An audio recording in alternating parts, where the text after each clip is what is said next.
Redditors who live in secluded towns. What is the darkest thing that happened in your town, but is kept secret? Over the summer there was a guy found hanging from a tree on the sheriff's property.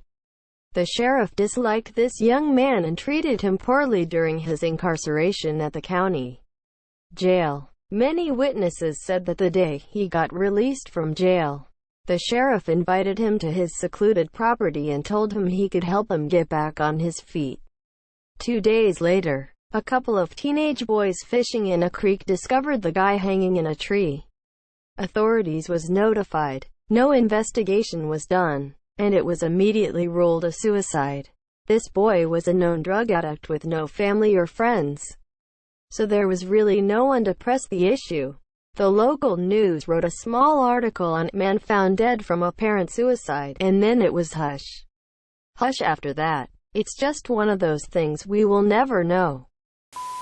I returned home from school one day to a very powerful smell of gasoline throughout my neighborhood, and every emergency responder our town had. It was later found that a father of 3 little girls, who wasn't living there, tucked all 3 girls into bed and slit their throats. He gained access to the house by dismissing the babysitter. He then tried to blow the place up by flooding the basement with gasoline and calling the mom, telling her, "Come home. I've hurt the girls." Thankfully the mom went to authorities instead. If he was successful, my house would have blown as well. The father turned himself in and has been in prison ever since.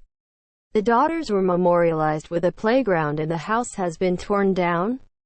I'm not sure what happened to the mom, but I've heard here and there that she has found peace in a new town. I lived in a town of like 5,000. The only secret is the whole system is corrupt.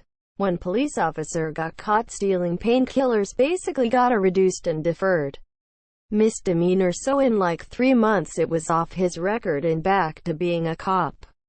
A cop's son lost it one night. Got in a fight with his girlfriend at the bar.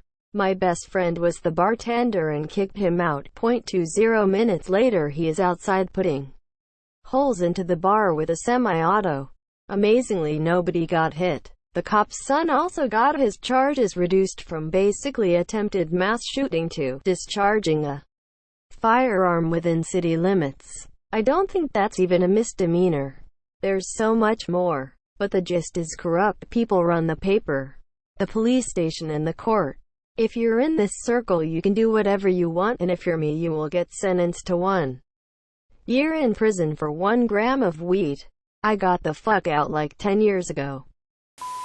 In Mom's seaside hometown, there's a decommissioned lighthouse offshore. Even though utilities to the lighthouse have long been disconnected and the building locked, residents have noticed the beacon turn on at late hours of the night just for a few minutes, then mysteriously grow dark again. It happens so infrequently that the time of illumination can't be predicted. As I once described here, no one has figured out how or why this happens. Not so much a dark secret, but my town houses a bombing range that is still in use. No one has ever met anyone who works on it. No kids at school ever parents who work there. We never see planes or anything, but there is a guard at the gate. What was truly odd is that if you ask a resident about it, we all say the same thing. Oh, the bombing range. There's nothing out there. Everyone knows about the fun part of Centralia, the spooky main fire, the ghost town, etc. What most don't know about was how divided the town became and how they ganged up on the kid who fell in. Todd. How they harassed him and accused him of lying for political gains. He was just a little kid who suffered a near-death experience, and his own neighbors started a smear campaign against him this year. The Garnerville Pits Massacre. Multiple women murdered at a remote swimming area in an old abandoned quarry. 1 girl survived, but the killer was never identified. Not long later a woman was found dead in a storage shed owned by the sheriff at the time. They arrested a black man who was from out of town with no connections to the woman and sentenced him to life. It later came out that the sheriff had been having an affair with the woman, but charges were never filed. Some speculate that the sheriff could be responsible for multiple murders, including the bloody Garnerville Pits massacre. The doctor who tried all these wacky treatments to save his young patient from tuberculosis and became infatuated with her. After she died, he eventually robbed her grave, mummified her, and lived with her body for 7 years before being found out. Did not go to jail and lived his years out in town, I believe. It's not really kept a secret, but a pyramid scheme has been going on for several years. The dude was caught about 2 years ago and taken to trial. He bribed the jury. He was set for a retrial, but then something happened with the presidency, not related to the case, and it just didn't happen. Nobody really talks about it. The rate of children being kidnapped seems to be going up also. Nobody will talk about that either. Edited FR Clarity. Not far from where my parents grew up is the town of Skidmore, Mo, which, honestly, a supremely fucked up place of weird, sinister stuff. The most commonly known incident is from the 1980s when Ken McElroy was shot to death while sitting in his truck with his wife in front of the pool hall in town in broad daylight. There were dozens of witnesses who saw the shooting, which came from multiple firearms, but they denied seeing the shooting or whom may have been responsible. The news stories from the time sort of painted McElroy as a town bully, almost like Biff from Back to the Future, except he was fucking violent monster who had beaten, figuratively and literally, over a dozen charges, including theft, rape of a minor. Remember his wife? Yep, she was one of the no-rape victims and carried Ken's child at 14. And other general violent acts. Leading up to his town-sanctioned execution, he had the gall to appeal a 2-year sentence for shooting a geriatric grocer in the neck with a shotgun and nearly decapitated him. So, why did he do it? Because the grocer asked Ken's daughter to put back a piece of candy she hadn't paid for. People appeared fed up with this rampaging 5,270-pound thug who thought he could get away with rape and wanton violence. So somebody or a group of somebodies shot him at least twice and emptied quite a few rounds into his truck. No witnesses, and even his wife who was in the truck refused to identify the shooter's kid's body got dumped down the road from where I live, and no one knows who did it, just that they live here. About 50 to 60 years ago, my neighbor's grandfather chased away all minorities from our village.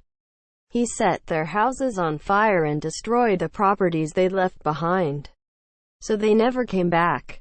There are very few minorities in my village to this day. Even Tough, that guy, is long dead. His grandson is married to the only doctor here, and he's a great neighbor. There's a very wealthy area next to mine. Mansions, millionaires, etc. In one of the houses were leaders of a pedophile ring, and it all was handled very discreetly. No press, just talk of town.